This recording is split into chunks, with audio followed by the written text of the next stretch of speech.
தினம் ஒரு திவ்ய தேசம். பாண்டிய நாட்டு திவ்ய தேசம் 90. திருக்கூடல், மதுரை. மூலவர் கூடலழகர். வீற்றிருந்த திருக்கோலம் கிழக்கே திருமுகமண்டலம். உற்சவர் வியூக சுந்தரராஜ பெருமாள். தாயார் மதுரவல்லி வகுளவல்லி. விமானம் அஷ்டாங்க விமானம். தீர்த்தம் ஹேம புஷ்கரணி சக்கர தீர்த்தம். கிருத்தமாலா மற்றும் வைகை நதிகள். மங்களாசாசனம் திருமங்கையாழ்வார்.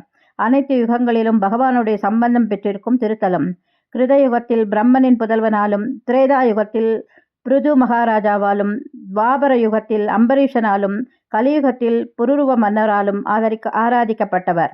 பாண்டிய மன்னனுக்கு பரதெய்வம் யாரென்று ஏற்பட்ட சந்தேகத்தை பெரியாழ்வார் பகவானின் தூண்டுதல் மற்றும் அருளேடே திருமால் பரதெய்வம் என்று நிலைநாட்ட பொற்கிழி கீழே தாழ்ந்தது.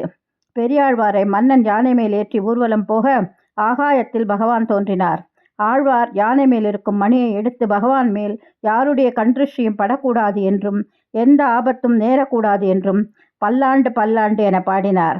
4000 திவ்ய பிரபந்தத்தில் திருப்பல்லாண்டு அவதரித்த திவ்ய கஷேத்திரம் இது.